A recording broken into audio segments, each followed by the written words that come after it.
La mansión inteligente en el corazón de Silicon Valley era una oda a la eficiencia, una fortaleza de vidrio y concreto donde la tecnología de punta dominaba cada aspecto de la vida.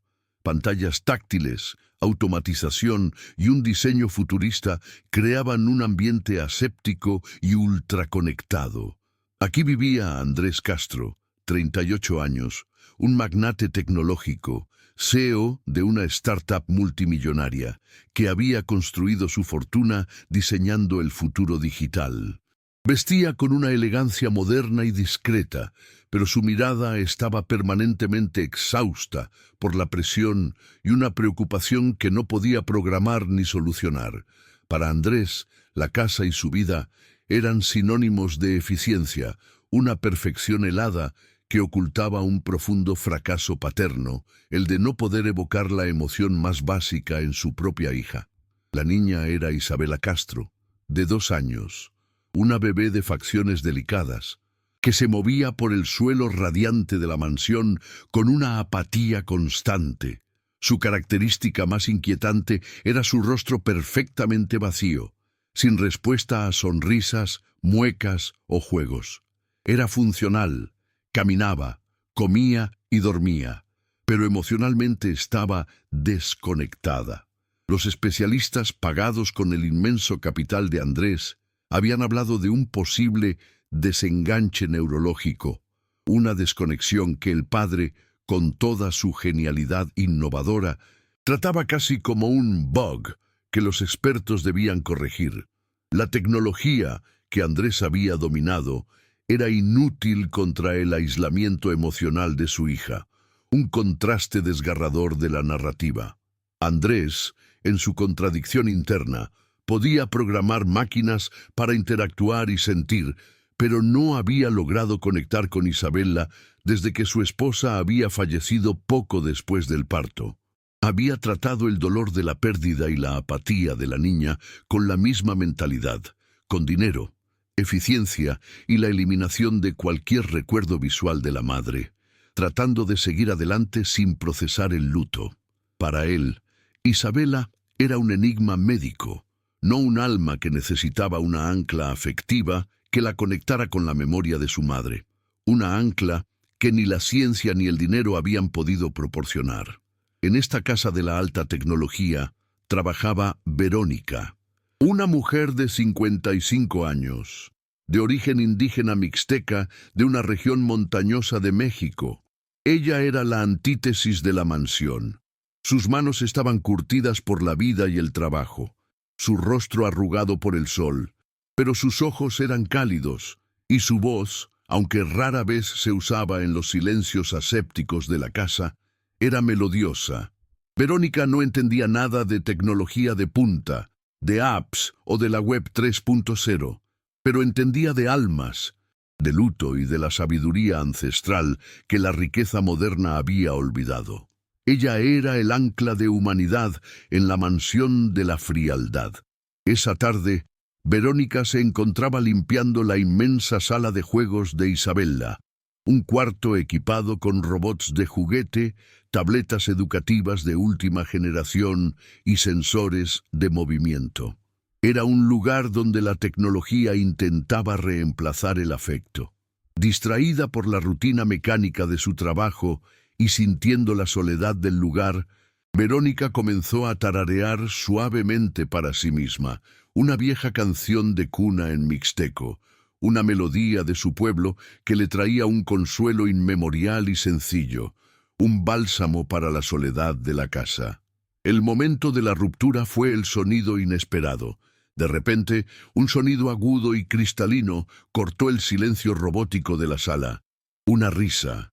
Verónica se detuvo en seco, el paño de limpieza suspendido en el aire, su corazón latiendo con fuerza.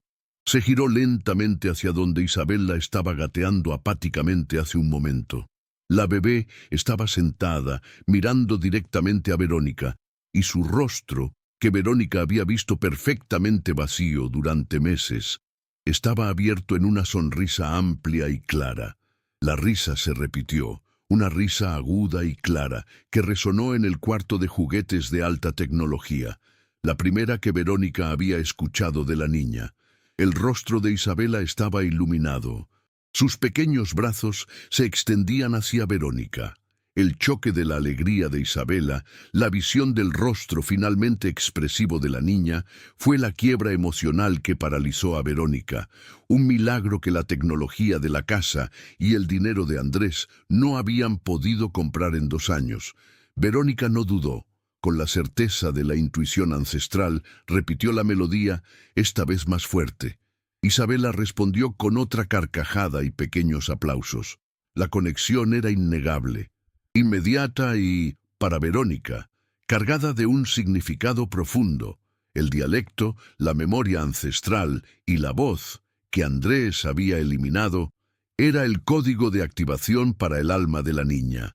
La prueba de que el problema no era un bug médico, sino la desconexión cultural y afectiva que la riqueza y la eficiencia habían impuesto.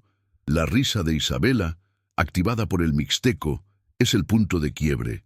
¿Por qué el dialecto ancestral de la empleada, en una mansión de alta tecnología, es la clave para la conexión emocional de la niña y cómo reaccionará Andrés al presenciar este milagro? El corazón de Verónica latía con una mezcla de alegría y urgencia. Sabía que ese momento era demasiado vital y frágil para dejarlo pasar. Sin pensarlo 2 veces, corrió a buscar a Andrés. Lo encontró en su oficina de casa, un santuario de pantallas y datos, inmerso en una videollamada de alta resolución con sus socios, su rostro reflejando la tensión constante del magnate tecnológico. Verónica, por lo general, una sombra silenciosa, interrumpió la llamada sin pedir permiso, un acto sin precedentes de insubordinación en el ambiente de control absoluto. «Señor Castro», dijo Verónica, su voz entrecortada por la emoción, con el acento indígena más marcado por la prisa. «Sé que no debo interrumpir, pero tiene que venir». Su hija sonrió. La escuché reír. «Por favor, venga». Ahora, Andrés la miró, inicialmente con la irritación del hombre de negocios cuya eficiencia se ve interrumpida. Su rostro expresó escepticismo, un fracaso paterno disfrazado de escepticismo profesional. «Verónica, estoy en medio de una negociación. Los especialistas dicen que eso son movimientos reflejos. Es algo que la estimulación podría generar. Por favor, continúe con sus tareas. No debemos crear expectativas irreales». Verónica, sin embargo, no se movió. Su mirada cálida, pero firme, desafió el escepticismo del millonario. «No es un reflejo, señor, es la risa de su hija. Es una risa con alma, y no va a pasar otra vez si usted no la ve. Por favor, venga, es por su esposa, por su hija. Es ahora». La mención de su esposa, la madre fallecida de Isabela, fue el ancla que sacó a Andrés de su trance digital. Algo en la desesperación y la certeza en la voz de Verónica lo obligó a dejar la videollamada en silencio. Andrés siguió a Verónica, su corazón lleno de dudas, pero también con una punzada de esperanza que había reprimido por años. Entraron al cuarto de juguetes. Isabela estaba sentada, pero de nuevo su rostro se había vuelto pálido y apático. El bug emocional había regresado. La tensión era palpable. Andrés sintió un torrente de vergüenza y culpa por haber dudado de Verónica. «Verónica, lo siento, yo...» «No, señor», interrumpió Verónica. «Ella es inteligente.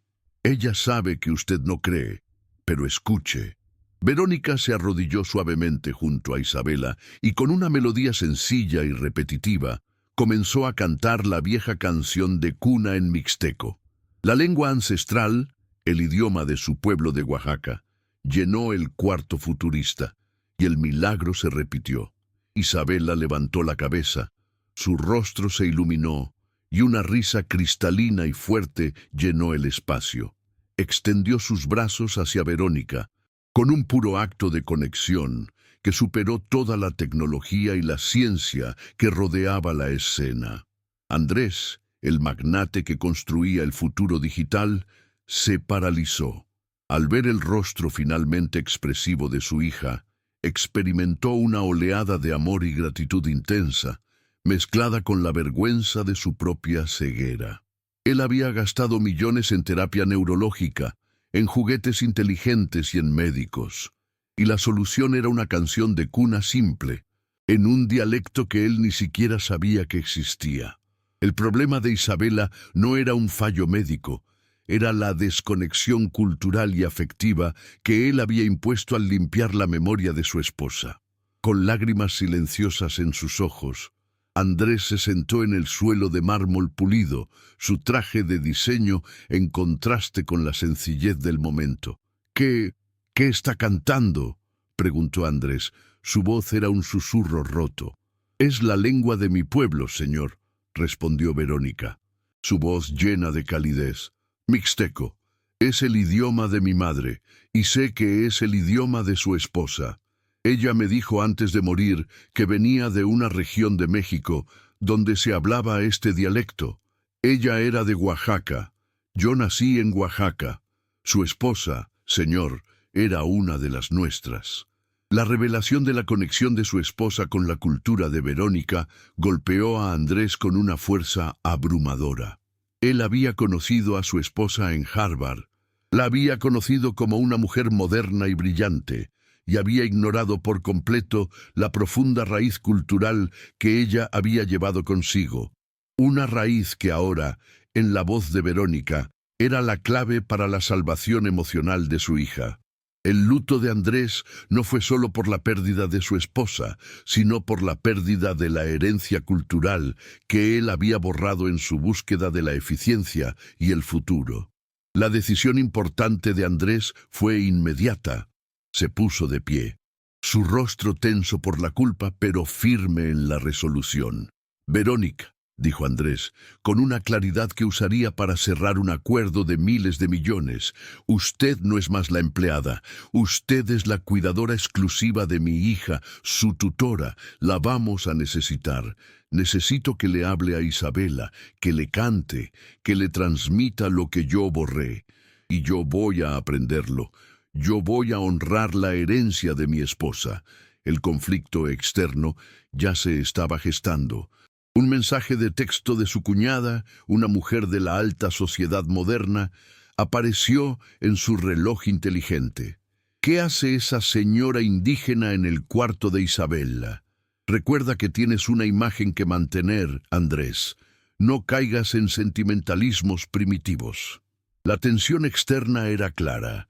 La sociedad de la alta tecnología criticaría la dependencia de Verónica y la introducción de un dialecto extraño y folclórico en la educación de la niña, obligando a Andrés a defender la memoria de su esposa por encima de la imagen. Verónica reveló el secreto del mixteco. Andrés la promovió y aceptó la culpa. ¿Cómo Andrés, el magnate de la tecnología, enfrentará el desafío de aprender el idioma de su esposa? ¿Y cuál será el diálogo más emotivo con su hija en el clímax? El desafío de Andrés no fue financiero, sino profundamente emocional y cultural. El hombre que podía dominar los lenguajes de programación más complejos ahora luchaba con la melodía y los tonos del mixteco. Contrató tutores para sí mismo y pasó horas junto a Verónica, grabando sus canciones y repitiendo las sílabas, con una determinación que sus socios nunca hubieran imaginado. El miedo y la culpa por haber negado involuntariamente a Isabela su herencia y el amor de la madre se convirtieron en su motor. Su mayor miedo era que esta conexión fuera temporal y que Isabela regresara a la apatía, por lo que su esfuerzo era una carrera contra el reloj del dolor. El clímax transformador se programó para el segundo cumpleaños de Isabela, una celebración que, por primera vez, no sería una exhibición de regalos caros, sino un ritual íntimo de memoria y afecto. Andrés quería darle a su hija el regalo más valioso, la voz de su madre, a través de su propia voz. Verónica le había enseñado una pequeña melodía, una canción de cuna que ella había aprendido de su propia abuela. una melodía que era el corazón de la cultura mixteca. La escena ocurrió en el cuarto de Isabela, ahora redecorado con colores cálidos y tejidos artesanales de Oaxaca que Verónica había traído. Un contraste hermoso con el vidrio y el concreto de la mansión. Isabela estaba sentada en el suelo, más expresiva ahora, pero aún cautelosa. Andrés se acercó a ella. Su traje moderno, ahora más relajado, contrastaba con el esfuerzo primitivo que estaba a punto de hacer. Se arrodilló frente a su hija, la misma postura de humildad que había adoptado la primera vez que Verónica lo confrontó, y comenzó a cantar. Su voz era desgarbada, temblorosa, e inicialmente las sílabas del mixteco se le escapaban, con la misma torpeza de un principiante. Era un intento imperfecto, pero cargado de la emoción que había estado negando durante años. Isabela, al principio, lo miró con confusión, sin la sonrisa inmediata que le daba a Verónica. El corazón de Andrés se hundió, temiendo el fracaso, temiendo que su conexión con la tecnología lo hubiera alejado demasiado de la humanidad simple. Cerró los ojos y se forzó a sentir la melodía, a recordar la voz de su esposa, a sentir el luto que por fin estaba procesando no como una pérdida, sino como una herencia viva que debía preservar. Su voz se hizo más firme, más musical, a medida que la emoción superaba la torpeza del idioma. Al abrir los ojos, el milagro se repitió. Isabela sonrió, no con la risa aguda y fugaz, sino con una sonrisa suave, constante, sus ojos fijos en los de su padre. Ella había reconocido no solo la melodía, sino el esfuerzo, la vulnerabilidad. En ese momento, Andrés sintió la conexión total con su hija, la superación de la dolorosa culpa. El diálogo emocional fuerte fue la coronación del clímax. Andrés continuó con la canción y luego, cambiando al español, pero con la voz embargada por la emoción, le habló a Isabela, el rostro bañado en lágrimas de alivio. Tu mamá está aquí, mi amor, en la voz de Verónica, y ahora en la mía. Ella no se fue, se transformó en este amor. Yo fallé, mi niña, te negué tu historia, tu herencia, pero ahora te prometo que voy a amarte y vamos a recordarla en el idioma de ella para siempre. Vamos a construir juntos un futuro honrando el pasado. El abrazo que le dio a su hija fue la consolidación del vínculo. Andrés, el magnate que construía el futuro, finalmente procesó el luto de su esposa no como una pérdida a ser eliminada, sino como una herencia viva que debía preservar para su hija. Establecieron una nueva rutina basada en el afecto y la cultura, y Verónica fue formalmente reconocida como parte esencial de la familia, la ancla cultural y emocional de Isabela. Andrés cantó en mixteco, conectando con Isabela y honrando a su esposa. ¿Cómo utilizará Andrés su imperio tecnológico para honrar la herencia cultural de su hija? ¿Y cuál será el destino de Verónica? Un año después, Isabela era una niña de 3 años sonriente y curiosa. Sus ojos brillaban con la inteligencia y la emoción que la apatía había ocultado. Aprendía sus primeras palabras en español y, con igual facilidad, en mixteco, gracias a la dedicación de Verónica. La mansión, aunque tecnológicamente avanzada, había adquirido un alma, con música folclórica y el aroma de la cocina tradicional que Verónica preparaba ocasionalmente, un testimonio vivo de la herencia materna. La transformación de Andrés se hizo pública y profesional. Entendió que su mayor fracaso había sido su intento de separación entre la tecnología y la humanidad. Utilizando su riqueza y su estatus como CEO, fundó y financió una plataforma tecnológica sin precedentes, la Iniciativa de Memoria Cultural Mixteca. Esta plataforma, completamente opuesta a su área de negocio habitual, se dedicó a preservar y digitalizar dialectos indígenas en peligro de extinción en Oaxaca y otras regiones. La tecnología, antes una herramienta de evasión, se convirtió en un motor de preservación cultural. La mudanza fue concreta. El software de su empresa, que antes optimizaba los negocios, ahora registraba las historias, canciones y tradiciones de los pueblos indígenas. Verónica, la humilde empleada doméstica, se convirtió en la curadora cultural del proyecto, viajando para interactuar con su comunidad y registrar el conocimiento. La sabiduría de las manos calejadas y la voz melodiosa de Verónica se habían convertido en un activo invaluable, más valioso que cualquier código binario que Andrés pudiera escribir. La Fundación Andrés Castro también comenzó a financiar programas de apoyo para padres que, como él, perdieron a sus parejas, enfocándose en la importancia de preservar el vínculo afectivo y la herencia cultural de los hijos. Su nueva filosofía de vida se resumía en el hecho de que la tecnología más avanzada del mundo no puede ni debe sustituir la memoria y el amor humano, especialmente el de una madre que se ancla en las raíces culturales. El verdadero progreso, entendió, está en honrar las raíces. 2 años después, Isabela, de 4 años, era una niña bilingüe y vibrante. La mansión futurista se había adaptado a su vida. En una de las inmensas pantallas interactivas de la sala, que antes proyectaba gráficos bursátiles, ahora se proyectaban imágenes vívidas de las montañas de Oaxaca. Isabela, con alegría infantil, estaba frente a la pantalla. «Verónica, mira», dijo Isabela, sonriendo.